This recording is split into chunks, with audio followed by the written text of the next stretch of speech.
So how did the book first come to you? Had you read much Cormac McCarthy before? I remember Tim Nelson kept talking to us about Blood Meridian, the impossible Yeah, I'd one. read Blood Meridian and All the Pretty Horses, I think. The book came to us from Scott Rudin. Scott owned the rights to it, and we read it in Galleys, I think. Yeah, he sent us the Galleys and thought it would be up our alley. We had not made a movie with him before, although we'd known him for a long time, since actually he was the head of production at Fox when we made Raising Arizona many years earlier.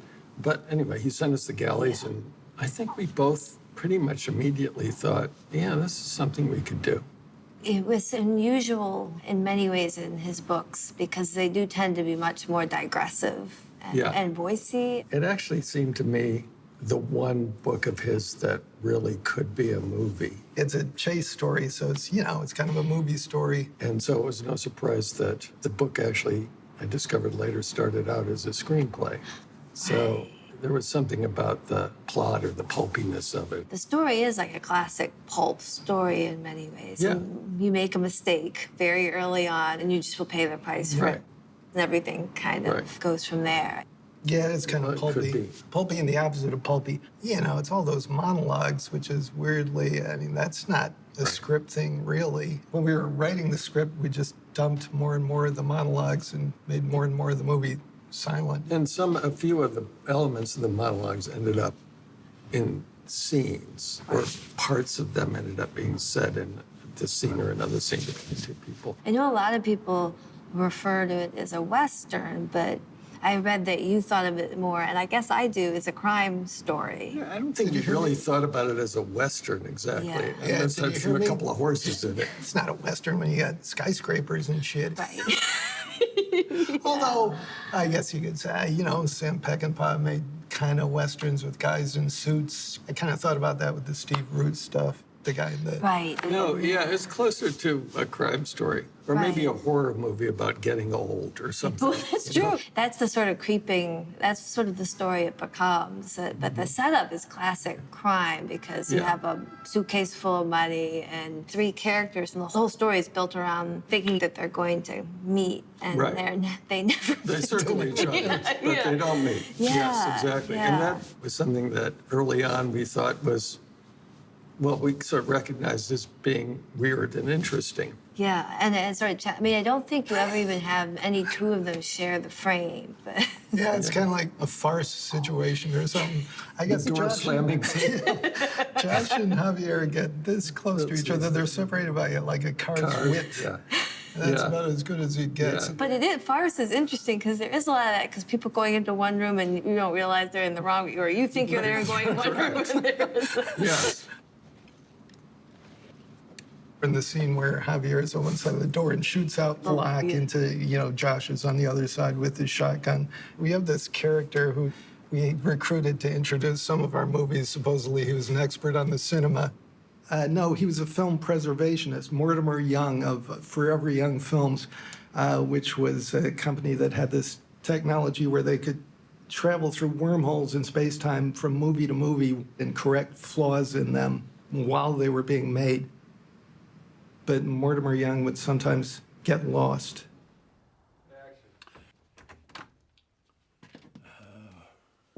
Is this Les Enfants du Paradis? Do what now? I'm sorry, wrong room.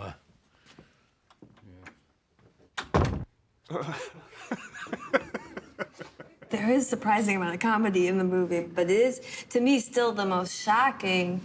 So first I saw the movie when it came out, and then I read the book, is that you had the death of, in some ways, what you might think at the beginning is your main character, the Moss character, and you don't even see it. But that's what happens in the book, too. Yeah, and was that always your approach, is that we're not going to see it? Well, you know, we thought we could always blame Cormac.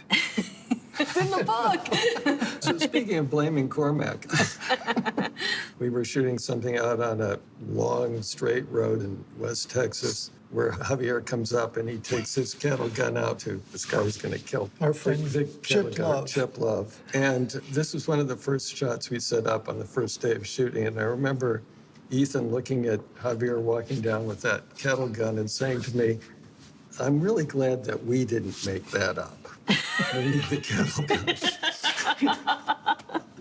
You have no responsibility.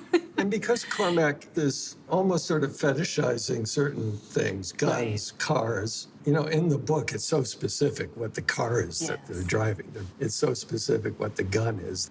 I mean, that's just part of his thing, part of the flavor of what he's doing. I once asked him about something, if it was accurate to the place and the time, and he said, to a gnat's eye, which, was important to him, right? Grandfather was a lawman, father too. Me and him were sheriffs at the same time, him up in Plano and me out here. I think he's pretty proud of that. I know I was.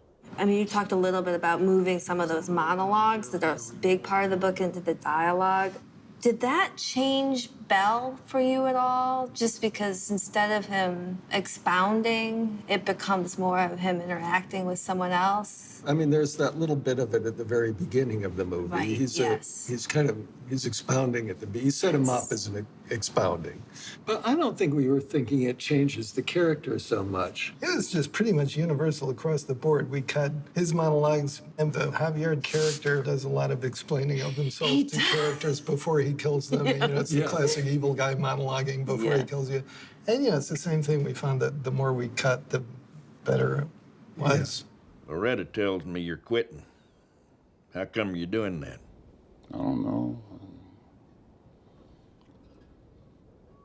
I feel overmatched. I was trying to decide if this was Tommy Lee Jones's performance or the move of them from monologue to dialogue, but he seems a little more vulnerable in the movie than in the book, and maybe because he's trying to figure something out with another person rather than declaiming it. Yeah, there's that, and there's also that he has access to something which is very sympathetic to an audience, he just embodies that. He has this gravitas, which I think makes his failure to actually solve anything a surprise too. Because you assume he's going to take care of things. Right. And well, that's one of the really interesting things about the book, though, is that he kind of gives up, in a way, as opposed to solving everything and wrapping everything up with a bow. He's also got all those folds in his face. You can really look at him and get lost there. You can spend a long time looking at the folds in his face. Yeah. No, it's true. And it seems right. It's so expressive. You have between all three of them, those faces do a lot. That's true. I called it Rapanui. Josh Brolin and Tommy and Javier's They heads also are have all big huge. heads, yeah. It's almost a bobblehead situation. You got these big, all this floating around, square all heads. going like That's why you this. couldn't put them together, all three of them. Exactly. I always heard that movie stars should have big heads. Yeah, I well, think that's a kind of truism, And the only other big change I thought from the book, and maybe not really that big, is this long scene with Moss picks up this young girl hitchhiker. They're talking about their philosophies of life. I think this is just generally true when you're adapting a novel. You do what is interesting to you at that point, and that's what you pursue in the adaptation. It's because you can't do everything. And I think she's sort of the siren in some ways in the book, and I think the beer girl is sort of a siren too. Hey, Mr. Sporting Goods. In the book, your anxiety is that he's gonna cheat with his 14-year-old girl, and it's sort of like a big sort of turn in it. I got beers in my room. Oh, I'm waiting on my wife. Right. You don't need her because you got the beer girl. It's kind of the same thing, and the beer girl does it more economically. Yeah, keeping him there. Beer. That's what's coming. I'll bring the ice chest out here. You can stay married. She was good. Honorary. Yeah, she was very good. Played that little part. Just like the way the sound, her voice sort of rolling across the pool, and then there's a fade.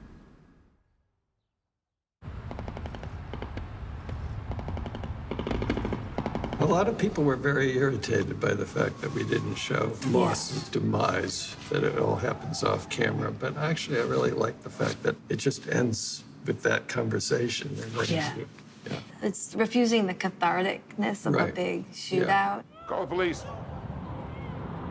Llámate la policía. And then Tommy shows up, the character who's the lawman who basically does nothing. Nothing. He's always at least 2 steps behind. Just come out, thinks about things.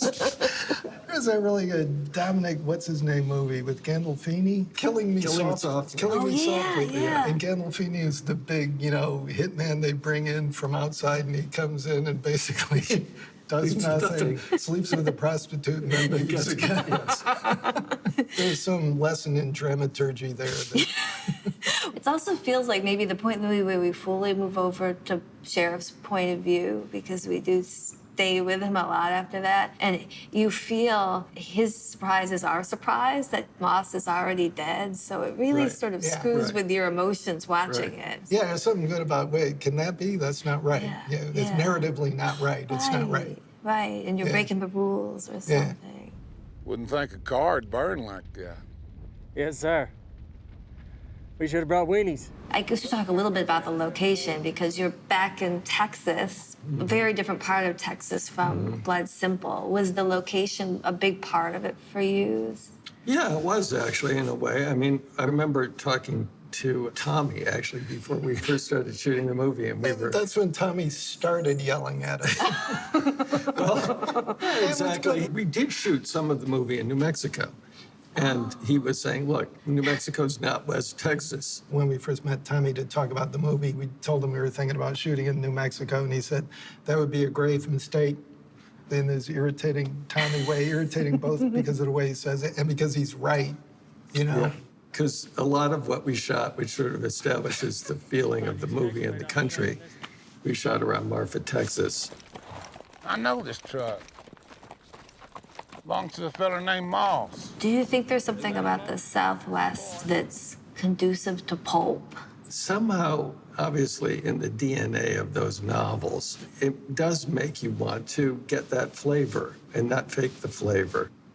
Once we were talking about Cormac, and you said he's like a natural historian. Yeah, he's a naturalist, right? He is. Here's the flora and fauna and the people of this place. It's so place. important in the books, and going there felt important. I mean, Tommy was right about that. I think we were always contemplating on shooting some of it anyway in West Texas, but he was right about doing more of it there. It doesn't look like anywhere else, doesn't feel like anywhere else.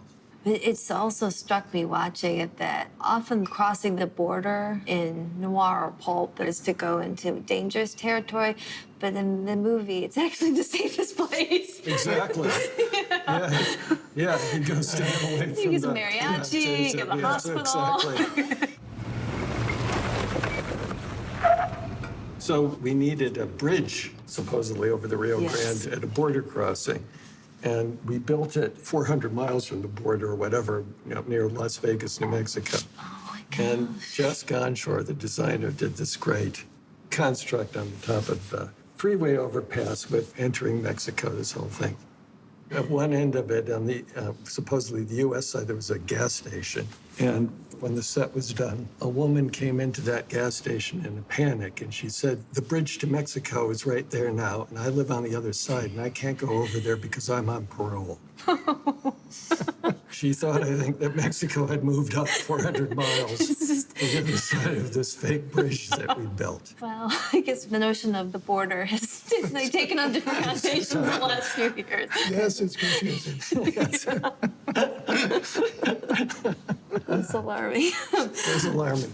Was it always going to be 1980 as it is in the book for you? Had you given any thought of bringing it to the present, or? Oh, no, the book is so much about the beginning of that horrible drug trade, I hadn't thought about the cartel stuff. And him being a Vietnam vet and sort of talking about that to the extent that he still does in the movie, which he does a little bit. You in the service? No, sir, I'm a veteran. Now? Yes, sir, 2 tours. It seems like you do it lightly, though. Some people seem to watch it and not even quite be sure it's set in 1980 until the Vietnam reference. But maybe it's at motels and things. Yeah, the motels and the free HBO. cars. It's maybe the only part. We were very proud of our free HBO. I'm so glad you noticed. My We saw one time with the light box. We thought, oh, fuck, it's going to be free HBO. That's very funny. If you were born at a certain time, you'll know exactly what that means. There is more about Vietnam in the book, but The book is written in 2005, so he's clearly picking that as a cultural turning point for a reason. But it struck me that the movie, sometimes it feels eerily timeless. Like maybe they go to that hotel, the old-fashioned hotel. It feels like we move back and forth in time and a kind of more eternal quality as it goes on. Well, yeah, there isn't a lot of stuff that's brand spanking new, so it's not that kind of thing to orient you. You also socks? Just white. Well, that's all I wear. Even those stores that they're always buying supplies in feel like you could still go into that store today. You know, what does he say? White is all I wear. What is all I wear, the socks? Somebody pointed out to us that guy, the salesman in the store where he buys his socks, he goes back for the shirt. You let people come in here without any clothes on? No, sir. It's unusual. Somebody pointed out to us in the logic of the story that same Right. self-same store was in two different towns. places. Exactly. But who cares? Okay, whatever. Yeah. Whatever. Obviously, we should talk about Sugar, but he goes more rogue in the movie, but he talks a lot more in the book. Howdy. What's this about? Step out of that car, please, sir. What is that? I need you to step out of that car, sir. But there's a lot more business calculation to him in the book, and he's described very vaguely as faintly exotic looking. I think I asked Cormac about this. It was intentionally ethnically untraceable, you know, and he said, yeah. In fact, I remember in the book, I think the only real physical description of the character is a smell, and which obviously you can't do in a movie. Smell of vision. That's not helpful, Cormac. I had read, and is this true that Lon Chaney in Todd Browning's London After Midnight was an inspiration for his look? Which is, that's one where he has a top hat and the eyes. No, that must be an internet myth, but. Yeah. It makes a larger sense. Yeah. Okay. Because it's very expressionistic looking, like German expressionism. Yeah, it is. Like, I think that this is right, that what we were trying to figure out what he looks like and what he wears and what his haircut is. There was a tradition on the borders of Mexico of whorehouses, you know, and the Johns would go in there, and after they traditionally, I guess, they would take a snapshot, one picture, they would sell it to the John. And a screenwriter and photographer named Bill Whitliff found all the negatives. So he made a picture book about the Johns and the hookers. And we were going through it, and we saw the clothes and the haircut that we then used for Javier. Remember that? Oh, yeah. Yeah, we saw a specific picture. That haircut, and it's from the guy who was in a warehouse on the border there in the 60s. and was the desire just to make something big about the way he looks, or odd, or off, or, you know? Yeah, kind of unplaceably awful, queasy making, yeah. He's just a goddamn homicidal lunatic yet, Tom. I'm not sure he's a lunatic. Yeah, well, what would you call him? Yeah, sometimes I think he's pretty much a ghost. Part of the fascination for, I think, the viewers, that all the characters seem to be fascinated by him, too, because there's so many discussions about the nature of him. Like Wells and Carla Jean call him crazy, but Belle says that would be too easy. But he thinks maybe more like a ghost, and they're all trying to... But that's so much a part of the book, too. Yes, yeah. yes. Is this guy supposed to be the ultimate badass? In that scene in the hospital with Wells, and Moss says, "What is he, the ultimate badass?" And I was sure that that was your line, but it's in the book. Yeah. I was very surprised. Yeah. But they're all trying to get their mind around. Yeah. He seems to see himself as fate, right? Kind of fate figure. Yeah. What is that? The Woody Harrelson character says, I guess I would say he doesn't have a sense of humor. Do you have any idea how crazy you are? You mean the nature of this conversation? I mean the nature of you. This is still considered by forensic psychologists as the most accurate portrayal of a psychopath in movies. Yes, it's there was an article about it. All credit to Cormac. Number 2 is Peter Lorre in M, so he even beats Peter Lorre. He's described as classic idiopathic psychopath. And I read that Bardem was really your first choice of something, or... Yeah, he was. Although the character, you know, he's always driving in his pickup truck and that. And there was a point where Javier said to us, I don't know why you cast me in this part. I can't drive and I hate guns.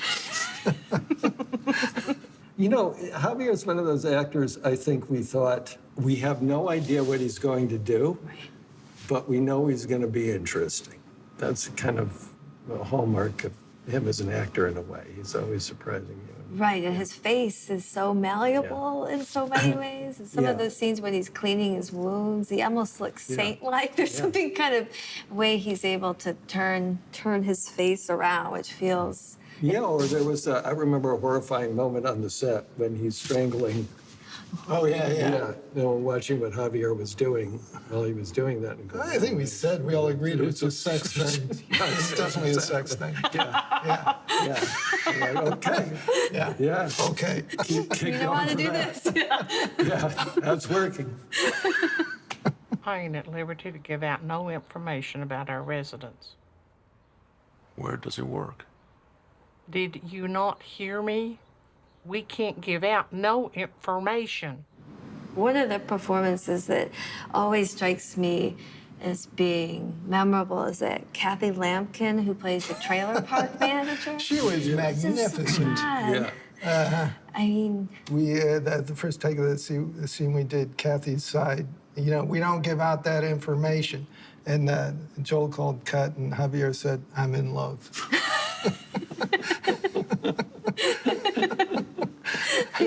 She dominates that scene. Yeah. Sugar does not know what to do with her. It's the first time we sort of see He's so She's the only one who can flummox him. He met his match. And speaking of hair, she has the only hair that can compete with his. It's true. He was out haired. He was out haired.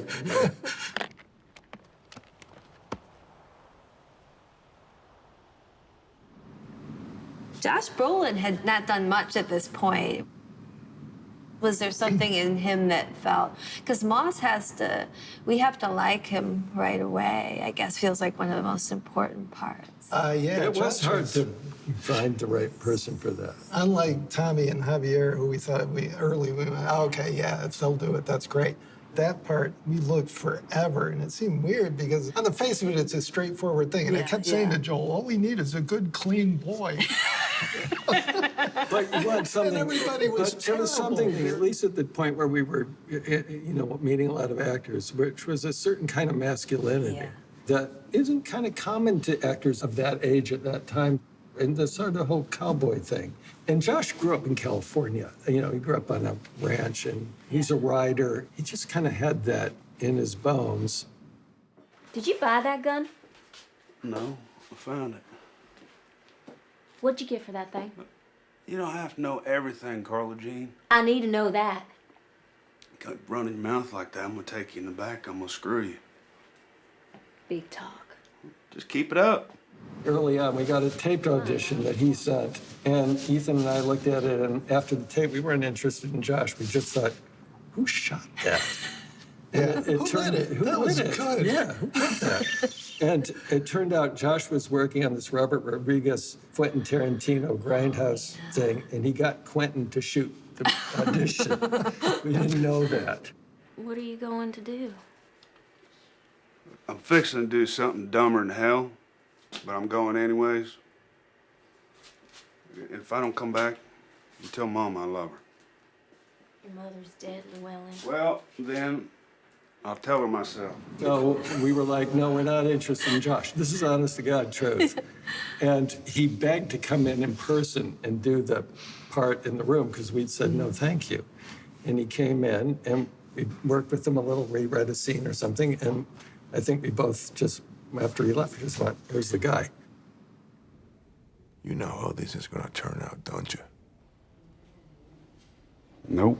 It's, you know, in some ways a recessive performance because there's not swagger to him either. He's just, Right, you know. exactly. There's the thing, doesn't he talk on the phone to Javier? Javier calls him, right? Yes. We asked Josh if he wanted to say something. It was like a 2-word speech. And how unusual is this for an actor? Josh said, no. He was happy to just not do anything. It did strike me he's sort of like a throwback to like Ralph Meeker or an actor like that. You could believe that he could do all, because you spend a lot of time with him doing things. You know, it's so funny you mention Ralph Meeker, because I was just watching Paths of Glory. And in a way, Ralph Meeker is the only actor in that movie who doesn't sort of embarrass himself. Ralph Meeker is fantastic. He's, you know, if you look at the movie now, you go, it's a great movie, I think. Yeah. But it's got some bad acting in it. But Ralph Meeker is, unless you're like Turturro and you love David Carey or whatever. Timothy Carey. Timothy Carey. Of a sort. Yes, it's a different thing. Okay, we're well with that. That's good. Like with Boland, he even walks like those guys walk. It's sort of an embodied thing. You spend so much time with him doing stuff and figuring stuff out and thinking on camera, which is actually kind of a surprisingly hard thing to do. Like when he's looking and he's trying to figure out with the drug deal. So it does seem like the physical embodiment. Yeah, and it kind of bonds us to him, which feels important, especially because of the surprise of his end, is that we really like him. Yeah.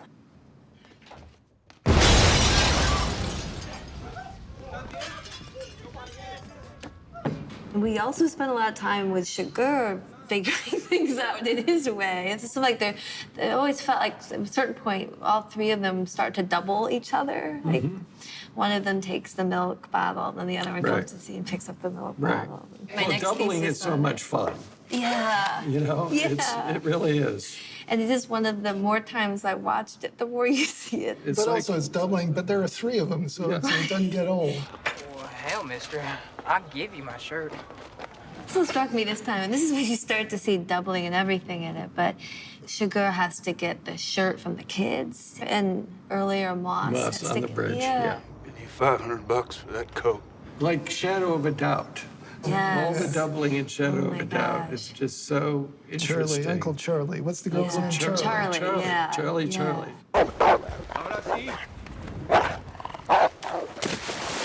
You also have one of the great dog performances, I think, of all Yeah, well, time. that was a scary dog. Hard to That was not a movie dog. That was a scary dog. Because I didn't know they could swim that fast. Yeah. Josh had a little agitating toy that he would wave at the dog to show him, I've got your toy. And he would stuff it in his crotch and jump into the river.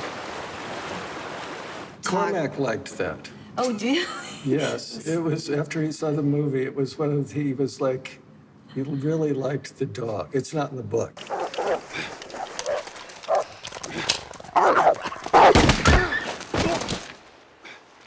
Along those lines of creating this sort of humming terror, did you always know that there was going to be very little score?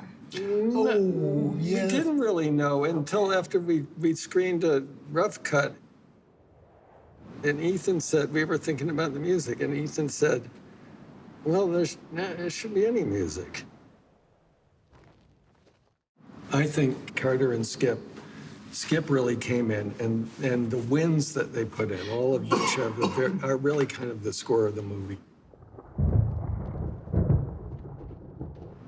When we were really finished with the whole thing, we said to Carter, you know, there's 5 minutes of credits at the end, and could you write some score for the end credits? And he said, in the context of what?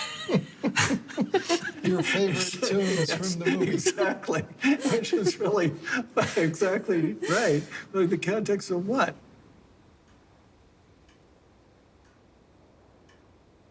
So he took the ticking clock, the rhythm of the ticking clock, and just built a rhythm thing that led into something very simple, which really was nice.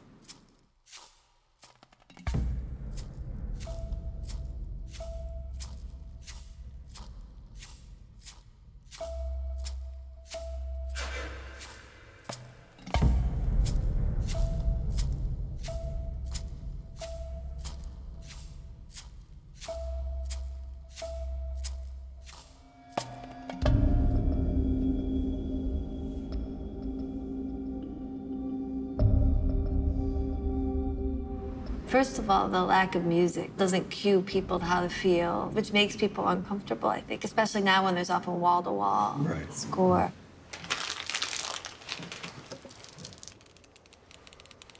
It also makes you more attentive to all these other sounds, like the crinkle of a candy bar unwrapping, the transponder beep.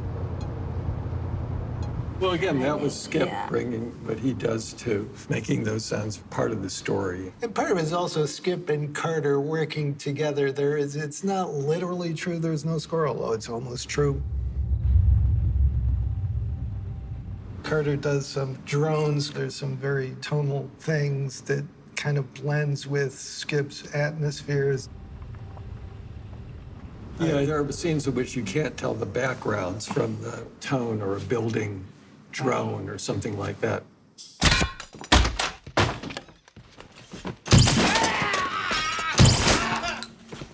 There's a lot of study of the guns in this movie on YouTube because there's a fascination that shotguns didn't traditionally have silencers. No, I'd never heard about it until I read the novel. Part of what makes Sugar so frightening is this sort of handmade, this sort of doing these, piecing everything together, like the suppressor, right, that he's sort of rigged up. I was surprised when doing the mix when Javier shoots narco guys in the bathroom. All that stuff was really well done. Right. I don't think there was anything out of the ordinary with it in terms of us coming in with a concept or trying to do something radically different.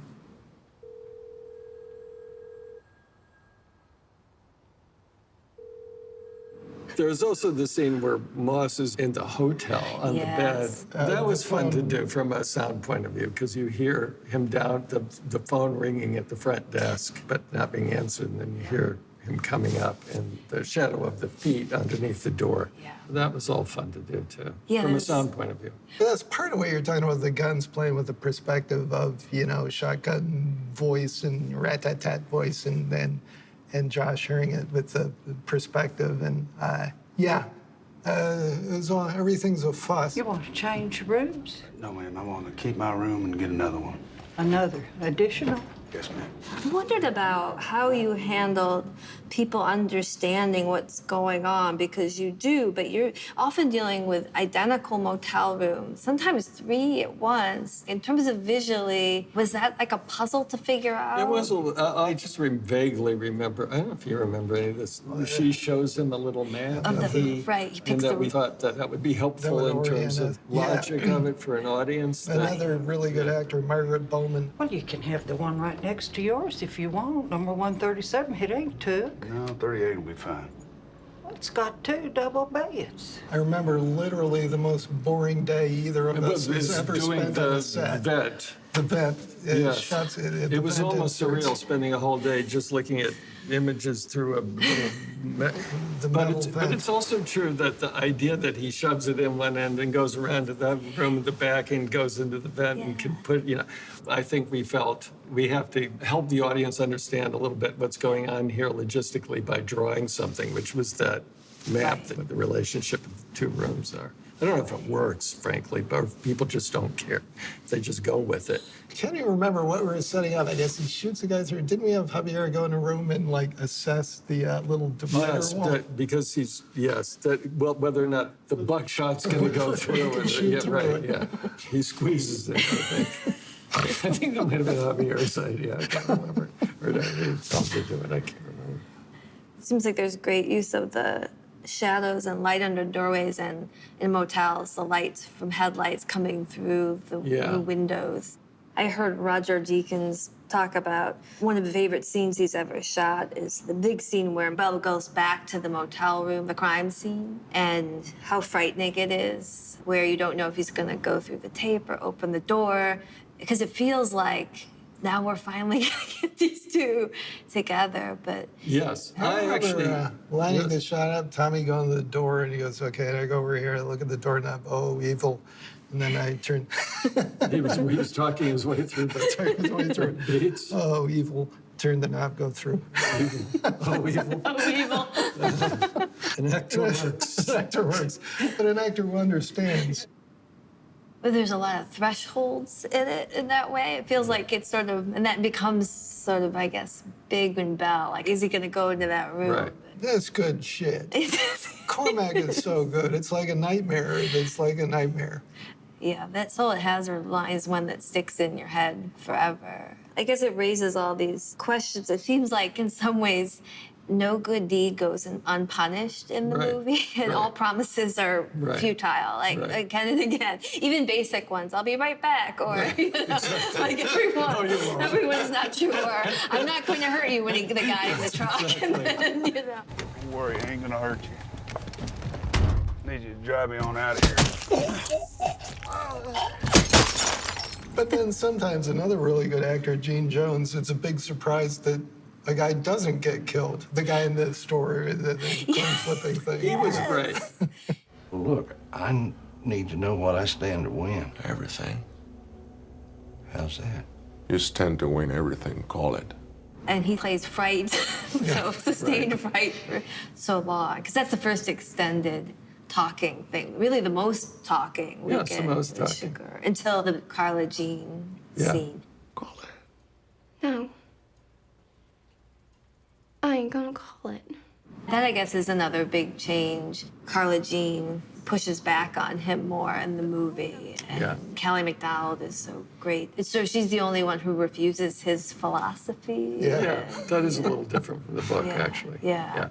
Because Carla Jean, we also don't see die. No. That feels like maybe a different... Well, that's just modesty. Yeah, It's too awful. Exactly. That's what I was going to say. It seems too painful. It's too painful. She's too nice. Though you do see him check the bottom of his shoes. How'd you sleep? I don't know. Had dreams. Well, you got time for them now. Anything interesting? There always is to the party concerned.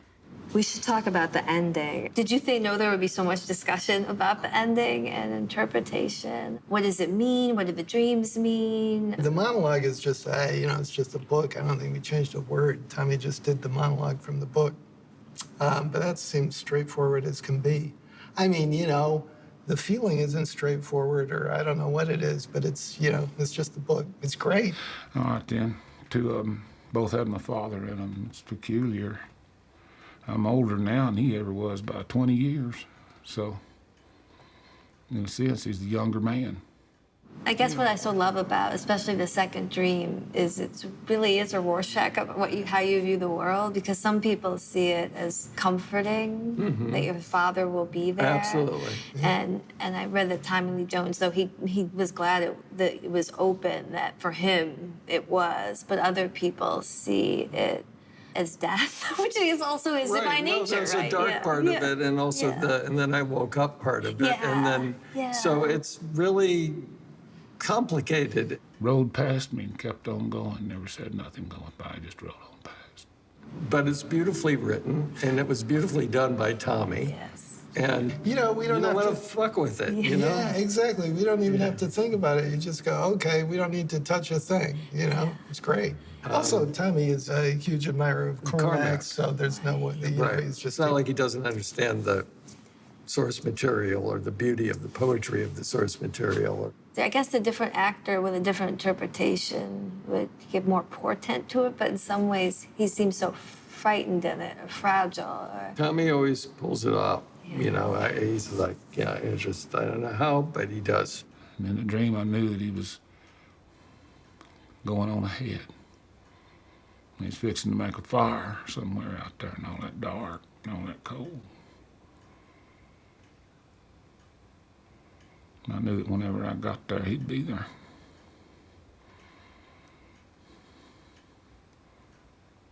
And then I woke up. It's the last sort of refusal for catharsis, but I do think in some ways it is catharsis. I agree with you. I don't think it's, yes, the Josh thing is denying the catharsis, but it's there at the end of the movie, in my opinion. He's going to retire for much of the book, but here that retreat in some way feels that's the cathartic moment, I guess, as we get to it, is that he will not stay in that world any longer. He can't, which feels like a proper ending to it. Right. Yeah, it's cathartic. You can leave feeling elated, strange as that sounds. Yeah. Pity, fear, excited, and purged. These are, we didn't invent this stuff. No, the Greeks. This has been going on for a long time. Yeah, where'd the Greeks get it? Yeah. That's I think they made it up.